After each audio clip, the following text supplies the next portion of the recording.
April 7th, 1945. East China Sea, 200 miles north of Okinawa. The pen trembled slightly as Ensign Mitsuru Yoshida wrote in his private journal, recording words that would have earned him severe punishment if discovered by the ship's senior officers. This cannot be what the Admirals promised us. No battleship, however mighty, can survive what approaches from the horizon. Through the radar scope, he had just witnessed something that contradicted everything the Imperial Japanese Navy had taught him about the invincibility of the super battleship Yamato. Hundreds of aircraft signatures bloomed across his screen like deadly flowers, approaching from multiple directions at speeds his ship could never hope to evade. The heaviest battleship ever constructed, displacing nearly 72,000 tons at full load and bristling with the most powerful naval guns ever mounted on a warship, was about to face an enemy it could not fight. In Japanese naval planning rooms, the battleship represented ultimate power. Yet here, in the open waters of the East China Sea, a new reality was about to write the final chapter of the battleship era. 3,332 men stood on the decks and within the compartments of Yamato that morning. None of them knew they were sailing on history's last great battleship sortie, a desperate gamble that would end not in glorious surface combat, but in a one-sided aerial massacre. The mathematics of this battle were not about armour thickness or shell weight. They were about a simple equation that Japanese admirals refused to accept. One battleship, however powerful, could not defeat nearly 400 aircraft operating in coordinated waves with complete air superiority. The transformation from confidence to catastrophe would take less than 2 hours. The collapse had begun years earlier, in the design rooms of the Kure Naval Arsenal. Between 1934 and 1937, Japanese naval architects had pursued an obsession. If they could not match American numerical superiority in warships, they would build individual vessels so powerful that one Japanese battleship could defeat 2 or even 3 American ones. Captain Kikuo Fujimoto, the brilliant and controversial designer who conceived the Yamato class, pitched his vision to the Naval General Staff in March 1934. A battleship displacing 70,000 tons at full load, armed with 9 18.1-inch guns, protected by armour up to 16 inches thick on the belt. The specifications defied international naval treaties and exceeded anything any nation had attempted. Construction began in November 1937 at the Kure Naval Arsenal under extreme secrecy. Workers signed non-disclosure agreements under penalty of imprisonment. Neighbourhoods near the shipyard had their windows boarded over. Palm trees and tall barriers were erected around the construction site. When Yamato's sister ship Musashi was launched from Nagasaki in November 1940, the city was placed under air raid alert, forcing all residents indoors so no civilian eyes could witness the vessel. The deception worked. American naval intelligence did not learn the true specifications of the Yamato class until after the war ended. Yamato was commissioned on December 16, 1941, just 9 days after Pearl Harbor. She measured 263 metres in length with a beam of 38.9 metres. Her displacement of nearly 72,000 tons fully loaded made her the heaviest battleship ever constructed. Her main armament of 9 Type 94 naval guns firing 18.1-inch shells represented the pinnacle of naval artillery.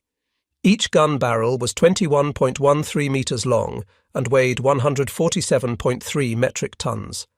The guns could fire a 1,460-kilogram armour-piercing shell to a range of 42 kilometres. A single salvo from Yamato's 9 main guns hurled more than 13,000 kilograms of steel toward the enemy. The armour protection was unprecedented. The main belt was 16.1 inches thick, angled at 20 degrees to maximise effectiveness. The main deck armour ranged from 7.9 inches over the machinery spaces to 9 inches over the magazines. The faceplates of the main gun turrets were 25.6 inches thick, the heaviest armour ever fitted to a warship. Below the waterline, Yamato incorporated an elaborate torpedo defence system consisting of multiple longitudinal bulkheads, creating compartments that could be flooded or kept empty to absorb torpedo explosions. The system was designed to withstand 3 torpedo hits on the same side without catastrophic effect. This claim would be tested on April 7th. The secondary armament initially consisted of 12 155mm guns in 4 triple turrets and 12 127mm dual-purpose guns in 6 twin mounts. For anti-aircraft defence, Yamato initially carried only 24 25mm guns, a pathetically inadequate number that reflected the Imperial Japanese Navy's fatal underestimation of air power. This oversight would prove catastrophic. Yamato's propulsion system consisted of 12 Campon boilers driving 4 steam turbines, generating 150,000 shaft horsepower. This immense power plant pushed the massive hull to a maximum speed of 27.4 knots during sea trials, remarkably fast for such a heavy vessel. Admiral Isoroku Yamamoto, commander of the combined fleet and planner of the Pearl Harbor attack, chose Yamato as his flagship on February 12, 1942. Yamamoto understood naval aviation better than almost any officer in the Imperial Japanese Navy. He had opposed the construction of the Yamato class, arguing that the resources would be better spent on aircraft carriers. Yet even Yamamoto could not resist the prestige of commanding from the most powerful battleship afloat. Yamato's first combat deployment came in May 1942 during the Battle of Midway. Yamamoto embarked aboard the battleship with the main battle force, positioning his fleet 300 miles behind the carrier striking force. The battle plan called for the carriers to attack Midway Island and lure the American carrier fleet into range of Yamamoto's battleships. The plan collapsed spectacularly. American carrier aircraft found and destroyed 4 Japanese fleet carriers in a single day. Yamato never fired a shot. She turned back toward Japan without engaging any American forces. This pattern would repeat throughout Yamato's career. Despite mounting guns that could destroy any ship afloat from ranges where the enemy could not reply, Yamato would spend most of the war hiding in anchorages, her fuel too precious to waste, her value too great to risk in combat where American air power dominated. Between July 1942 and June 1944, Yamato spent months at Truk Lagoon in the Caroline Islands, serving primarily as a flagship and accommodation ship. Crew members gave lectures, conducted drills, and waited for a battle that never came. By late 1943, as American forces began their island-hopping campaign across the Central Pacific, the strategic situation for Japan had deteriorated catastrophically. The Imperial Japanese Navy had lost dozens of destroyers, cruisers, and carriers in the Solomon Islands campaign and the Battle of the Philippine Sea. Fuel shortages were becoming critical as American submarines strangled Japanese oil shipments from the Dutch East Indies. Yamato returned to Japan in December 1943 for modifications. Workers removed 2 of the 4 triple 155mm secondary turrets and replaced them with additional anti-aircraft weapons. The light anti-aircraft armament was increased from 24 to 52 25mm guns. Radar systems were installed. When Yamato emerged from the Kure naval arsenal in March 1944, she was a more balanced warship, but the strategic window for battleship dominance had closed forever. The first and only time Yamato's main guns fired at enemy warships came in October 1944 during the Battle of Leyte Gulf. Vice Admiral Takeo Kurita would lead a surface striking force, including Yamato and her sister ship Musashi, through the San Bernardino Strait to attack American landing forces at Leyte. On October 24th, during the Battle of the Sibuyan Sea, American carrier aircraft subjected Musashi to wave after wave of attacks. Over 4 hours, the battleship absorbed an estimated 17 bomb hits and 19 torpedo hits before capsizing and sinking with the loss of over 1,000 crew members. Yamato witnessed her sister ship's destruction from 30 miles away. The lesson was clear and terrible. No amount of armour could protect a battleship from massed air attack. At 6:57 on the morning of October 25, 1944, Yamato opened fire on American ships for the first and only time in her career. The range was 35,000 yards. 6 American escort carriers with minimal escorts lay directly ahead. These were the ships of Taffy 3, providing air support for ground forces on Leyte. For nearly 2 hours, Yamato pursued the American ships, firing salvo after salvo. She scored hits on the escort carrier USS White Plains, a shell that exploded just beneath the keel, causing severe damage. She contributed to the sinking of the escort carrier USS Gambia Bay and the destroyers USS Johnston and USS Howell. Yet even in this moment of apparent triumph, the limitations of battleship warfare became apparent. The American destroyers charged directly at the Japanese battleships in what should have been suicidal attacks. Their desperate courage worked. Kurita, fearing submarine attacks and believing he was engaging fleet carriers rather than escort carriers, ordered a general retreat just as his battleships were on the verge of reaching the American landing beaches. As Yamato withdrew from the battle, American carrier aircraft from the main fleet caught up with the Japanese force. Bombs damaged Yamato's weather deck and killed several crew members. By late 1944, Japan's strategic position had become hopeless. American forces controlled the Central Pacific, were liberating the Philippines, and were preparing to assault islands within bombing range of the Japanese home islands. The Imperial Japanese Navy's combined fleet had been effectively destroyed. Yamato returned to Japan in November 1944 and entered dry dock at Kure for repairs. On November 25th, while transiting the East China Sea, Yamato's battle group was attacked by the American submarine USS Sea Lion. The submarine sank the battleship Congo and a destroyer. Yamato escaped undamaged. The repairs and anti-aircraft upgrades at Kure consumed the final months of 1944. Workers installed additional 25mm anti-aircraft guns, bringing the total to 162. They added more radar systems and improved damage control equipment. When Yamato left dry dock on January 3, 1945, she was as ready as any battleship could be for the air-dominated warfare of the modern Pacific. But readiness was irrelevant. There was no longer any fuel for operations, no air cover for sorties, and no strategic purpose for battleships in a war that had moved beyond them. Captain Kosaku Aruga took command of Yamato on November 25, 1944. He was a veteran officer with extensive experience in cruiser and battleship operations. March 1945 brought American forces to Okinawa. The island lay only 350 miles south of the Japanese home island of Kyushu. Its capture would provide American forces with airfields and anchorages for the invasion of Japan itself. On March 19th, American carrier aircraft from Task Force 58 struck the Kure naval base in a massive raid. Over 300 aircraft attacked Japanese warships at anchor.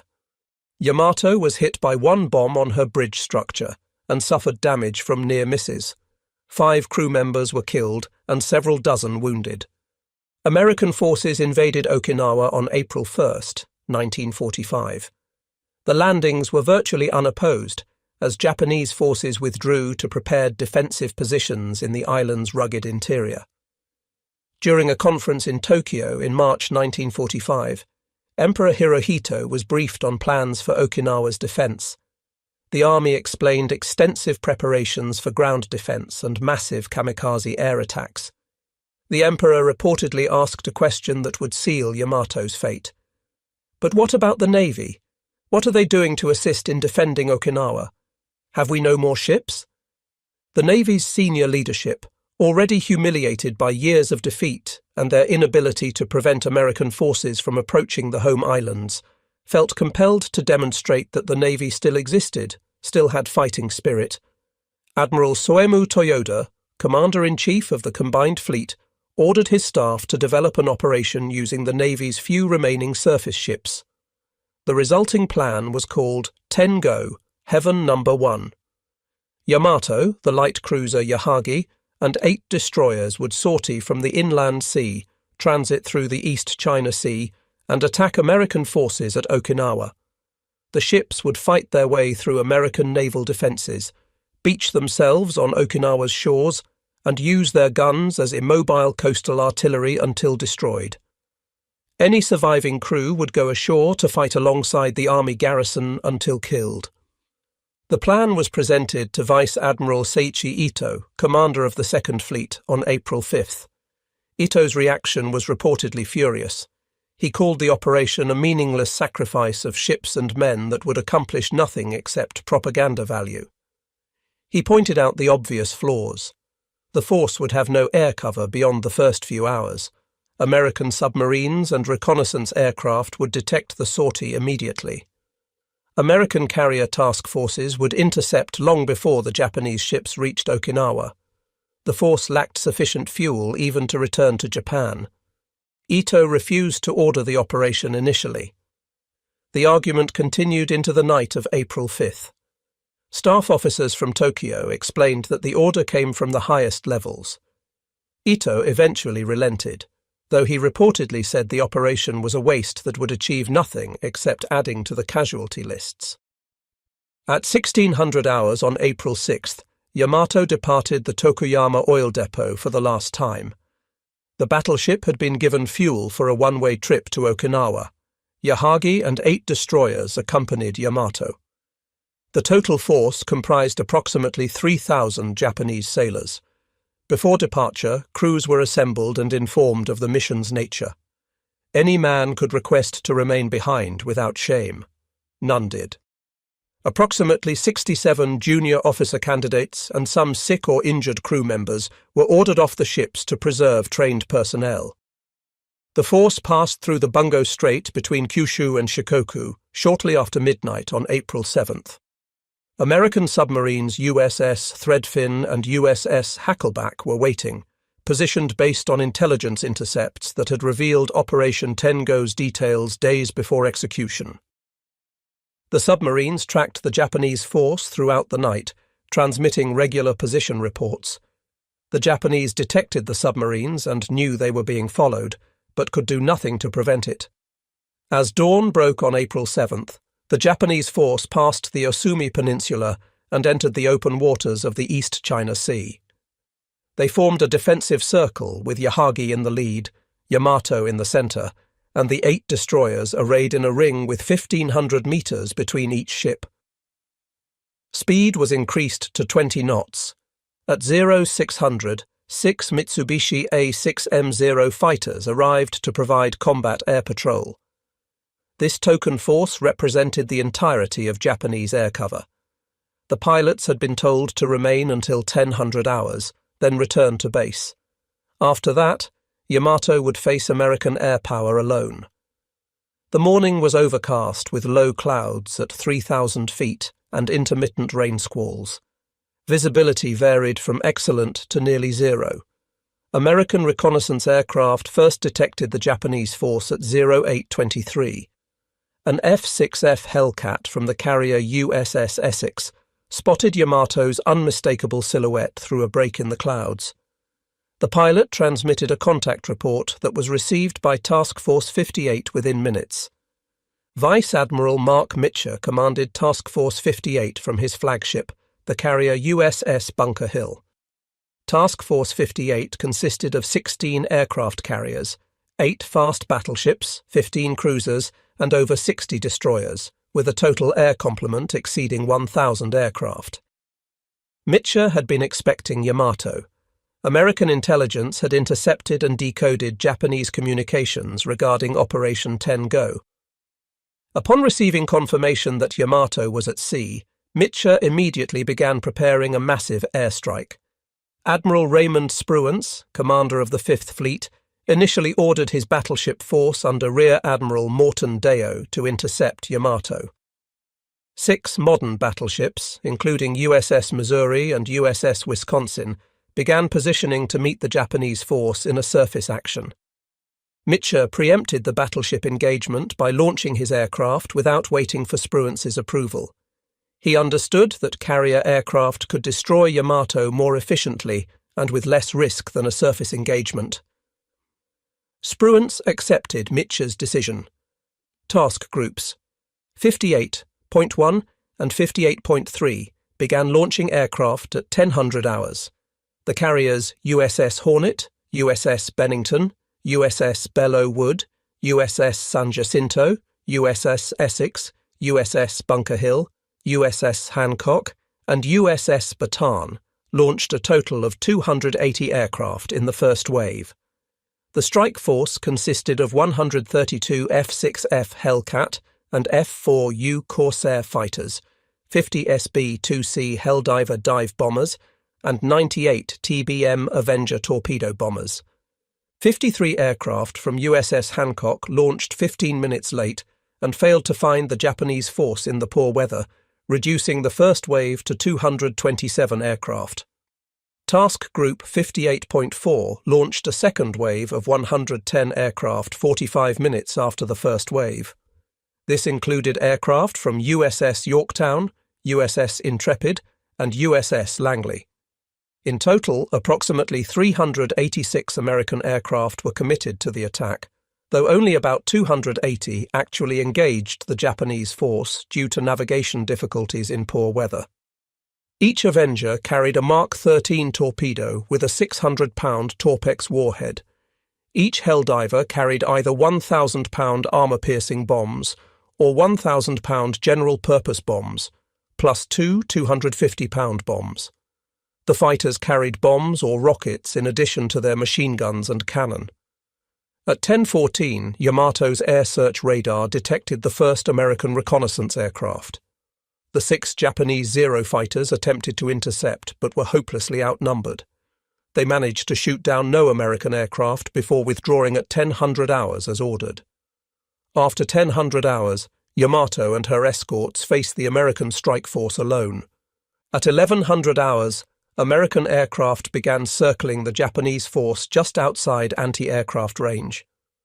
Pilots from different carriers coordinated their attacks, organizing into strike groups targeted on specific ships.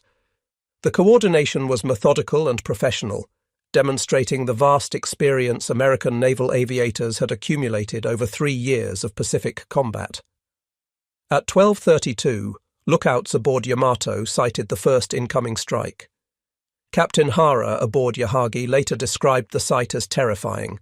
Large formations of aircraft circled the task force in clockwise and counterclockwise rotations, like wolves circling prey. At 12:34, Yamato opened fire with her forward main battery turrets. The battleship was firing special Sanshikidan shells, anti-aircraft munitions that used a time fuse to create a shotgun blast of steel fragments. Firing 18-inch naval guns at aircraft was an act of desperation. The shells proved completely ineffective. American aircraft simply flew through the explosions untouched. At 12:37, the first wave attacked. Dive bombers descended through the clouds, pulling up at the last moment to release their bombs. Torpedo bombers approached at wave-top height from multiple directions. Fighter bombers strafed the decks with machine guns and cannon, killing exposed anti-aircraft crews. The noise was overwhelming.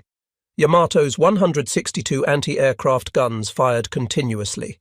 The roar of main battery guns firing anti-aircraft shells mixed with the crack of bombs exploding, the scream of diving aircraft, and the shouts of damage control parties. At 12:41, 2 bombs struck Yamato's upper deck, destroying 2 triple 25mm anti-aircraft mounts and killing their crews. The bombs blew holes in the deck but did not penetrate to vital spaces below. At 12:45, a torpedo struck Yamato far forward on the port side. The underwater explosion sent shockwaves through the entire ship. Flooding began in forward compartments, but watertight doors held and the damage was contained. 2 more bombs struck near the aft centerline turret at 12:46. One bomb landed directly on top of the turret, penetrating the armoured roof and exploding inside. The explosion killed almost the entire turret crew. Only 1 man survived. 2 or 3 torpedoes hit Yamato between 12:48 and 12:50. Confirmed hits struck near the portside engine room and boiler room. Flooding increased dramatically. Counter-flooding was initiated on the starboard side to correct the developing list to port. The first wave attack lasted approximately 18 minutes. As American aircraft withdrew, damage assessment teams reported to Captain Aruga. Yamato had been hit by at least 5 torpedoes and 4 bombs. Flooding was significant but controlled. The ship still made 20 knots. Anti-aircraft armament was reduced but functional. The assessment changed dramatically at 13:02 when radar detected the second wave approaching. This wave consisted of 50 aircraft from USS Essex and USS Bataan. At 13:22, an Essex F-4U Corsair hit Yamato with a 1,000-pound bomb on the port bow. Helldivers followed, scoring additional hits in the bridge area. 5 Helldivers were damaged by anti-aircraft fire, demonstrating that Yamato's defences remained dangerous. Between 13:25 and 13:30, 3 or 4 torpedoes struck Yamato on the port side amidships. All torpedo bombers had been ordered to attack only the port side to speed the battleship's capsize. This concentration of damage proved devastatingly effective. Flooding accelerated dramatically in the portside boiler rooms and engine spaces. The list to port increased past 10 degrees. Counter-flooding on the starboard side corrected the list temporarily, but the damage control centre reported that the starboard outer engine room would have to be flooded to prevent capsizing. Captain Aruga made the agonising decision to flood the starboard engine room. This action would save the ship temporarily by correcting the list, but it would also doom 300 men working in that space. There was no time to evacuate them.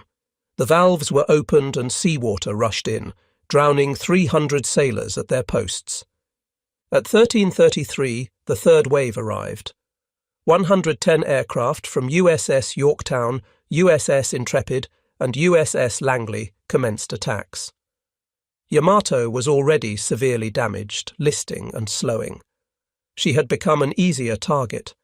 Aviators described her as turning in great slow circles, trailing oil, burning in multiple locations, but still firing every anti-aircraft gun that would bear.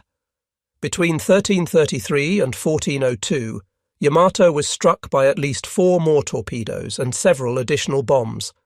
Fires burned throughout the superstructure. Flooding was out of control. The list to port increased steadily despite desperate counter-flooding efforts. The ship slowed to 10 knots, then to 5 knots. Steering control was lost. At 14:02, Captain Aruga received the report from his executive officer that damage control officers were dead and counter-flooding could no longer correct the list. The ship was doomed. Aruga ordered all remaining crew to abandon ship. Vice Admiral Ito sent a final signal by flag hoist, cancelling the operation and ordering the remaining ships to withdraw to Japan. Yamato's radios had been destroyed, making signal flags the only means of communication. Ito retired to his cabin. He would not be among the survivors. Captain Aruga tied himself to the binnacle on the bridge. He also chose to go down with his ship. At 14:07, another torpedo struck Yamato's starboard side. At 14:17, the 8th and 9th torpedoes hit the port side. The uncorrected list passed 15 degrees. Alarms warned of critical temperatures in the forward main battery magazines. The pumps to flood the magazines were not working. Ammunition began cooking off. At 14:20, Yamato capsized completely to port. Over 2,000 men were still aboard, many trapped below decks in flooded compartments. As the battleship rolled past 90 degrees, water rushed into the funnel uptakes and flooded the boiler rooms. The sudden influx of seawater onto superheated boilers created a massive steam explosion. Simultaneously, the uncontrolled fires in the forward magazine reached the main powder charges. At 14:23, Yamato exploded. The detonation of hundreds of tons of propellant and ammunition created an explosion visible and audible over 100 miles away. A mushroom cloud rose 20,000 feet into the air. The blast wave was so powerful that several American aircraft flying overhead were damaged. Yamato broke into two main sections and sank in 340 meters of water, approximately 200 miles northwest of Okinawa. Of 3,332 crew members, only 276 survived. The American aircraft had attacked for 1 hour and 46 minutes. Yamato had been hit by an estimated 11 to 13 torpedoes and 6 to 15 bombs. American losses were 10 aircraft and 12 crew members. The disparity was staggering. The light cruiser Yahagi and 4 destroyers were also sunk. The remaining 4 destroyers rescued what survivors they could and withdrew to Japan. The Battle of the East China Sea demonstrated the absolute supremacy of carrier aviation over surface warships. The destruction of Yamato sent shockwaves through Japan. For the first time, the government admitted that Japan's greatest battleship had been sunk. The announcement described Yamato's mission in heroic terms, claiming the ship had fought valiantly against overwhelming odds to defend Okinawa. The reality was bleaker. Yamato had accomplished nothing except adding 3,000 names to the casualty lists. She sank no American ships. She prevented no landings. She did not even reach visual range of Okinawa. For the United States Navy, Yamato's destruction confirmed the complete transformation of naval warfare. Aircraft carriers were now the capital ships of all naval forces. The lessons learned from sinking Yamato influenced American naval planning for decades. Concentrated air attack could destroy any surface target. Coordination between multiple carrier groups multiplied effectiveness. Focusing torpedo attacks on one side of a ship accelerated capsize. Survivors of Yamato carried memories of the battle for the rest of their lives. Ensign Mitsuru Yoshida, the radar officer who had written in his journal before the battle, survived the sinking. He spent hours in the oil-covered water before being rescued by a destroyer. After the war, he wrote Requiem for Battleship Yamato, a detailed account of the ship's final voyage. His book became a bestseller in Japan and remains the most detailed first-hand account of the battle. Yoshida described the psychological impact of serving aboard a ship everyone knew was doomed. The crew understood they were sailing to certain death. Yet discipline never broke. Men went to their posts, performed their duties, and died without panic. American commanders studied the battle extensively. The after-action reports from Task Force 58 analysed every aspect of the engagement. Torpedoes were far more effective than bombs against heavily armoured warships. Yamato's armour had shrugged off most bomb hits, but torpedoes struck below the armour belt, where the hull was more vulnerable. Concentrated attacks on one side of the ship caused uncontrollable flooding and rapid capsize. Coordination between dive bombers, torpedo bombers, and fighters maximised effectiveness. Dive bombers and fighters suppressed anti-aircraft fire, allowing torpedo bombers to make their attacks with fewer losses. The sheer number of aircraft overwhelmed Japanese defences. Yamato's anti-aircraft guns shot down only 10 American aircraft, despite firing thousands of shells. The strategic implications of Yamato's destruction extended beyond the immediate tactical lessons. Japan's decision to expend her greatest battleship in a suicide mission reflected the desperation of Japan's strategic position in April 1945. No rational military calculation suggested Operation 10 Go would succeed. The mission was ordered for psychological and political reasons, not military ones. American planners understood this mentality and feared it. If Japan was willing to expend 3,000 sailors in a hopeless battleship sortie, how many lives would be lost in an invasion of the Japanese home islands? The Battle of Okinawa, still raging when Yamato was sunk, demonstrated Japanese willingness to fight to annihilation. Over 100,000 Japanese soldiers and civilians died defending Okinawa. After the war, Yamato became a powerful symbol in Japanese culture. The battleship represented both the technical excellence of Japanese engineering and the tragic futility of Japan's war effort. The 1974 anime series Space Battleship Yamato reimagined the sunken battleship being raised and converted into a spacecraft to save Earth from alien invasion. The series became hugely popular, establishing a template for space opera anime.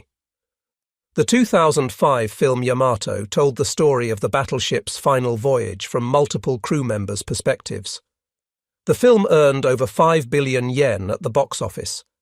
The Yamato Museum opened in Kure in 2005, 60 years after the battleship's sinking. The museum features a massive 1:10 scale model of Yamato, along with artifacts, photographs, and detailed exhibits about the ship's construction and service. The museum attracts hundreds of thousands of visitors annually. Several expeditions have located and photographed Yamato's wreck. The battleship rests in two main sections on the seafloor approximately 340 meters below the surface. Japanese law protects the wreck as a war grave, prohibiting salvage or disturbance. The 3,000 men who died aboard Yamato remain with their ship. The historical assessment of Yamato's value remains contentious. Some argue that she was a magnificent achievement of naval architecture, the culmination of battleship development. Others contend that Yamato represented a colossal waste of resources, a dinosaur completed just as the age of dinosaurs ended.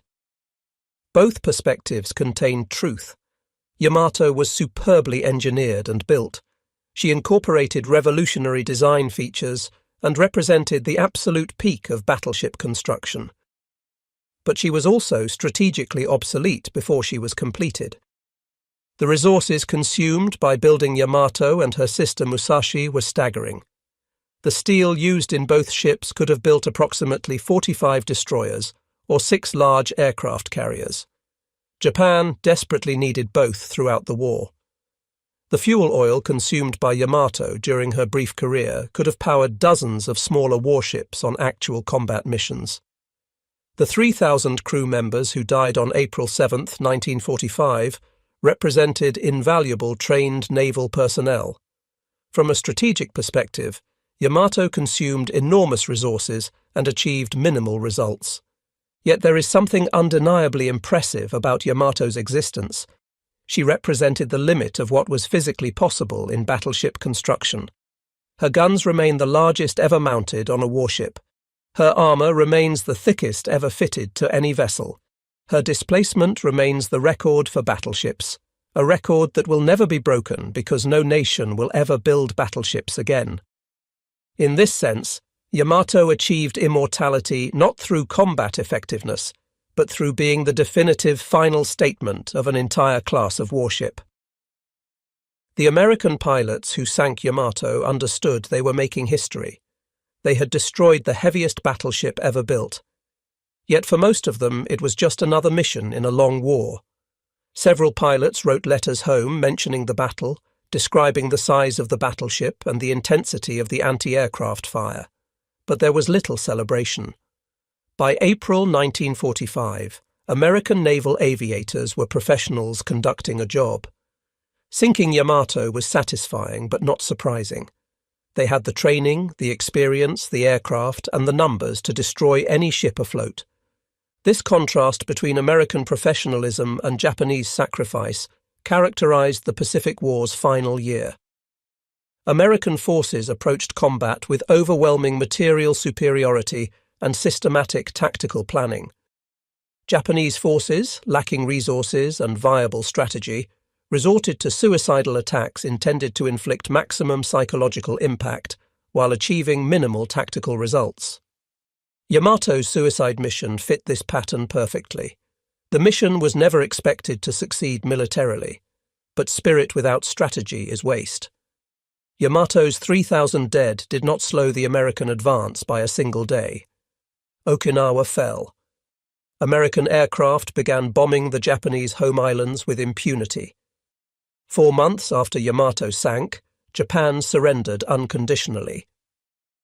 The final irony of Yamato's story is that she was sunk while trying to accomplish exactly what American forces wanted. The mission to Okinawa drew Yamato into open water where American carrier aircraft could destroy her. If Yamato had remained in port, she would have posed a threat during any invasion of Japan. Destroying her at anchor would have been difficult. But Japan's leadership chose to expend the battleship in a gesture rather than conserve her for actual defense. American commanders could hardly believe their fortune when intelligence confirmed Operation Tengo. Task Force 58 obliged by destroying her completely. Today, Yamato rests on the seafloor of the East China Sea, a tomb for 3,000 men and a monument to the end of the battleship era. She never fought the decisive surface engagement Japanese planners envisioned.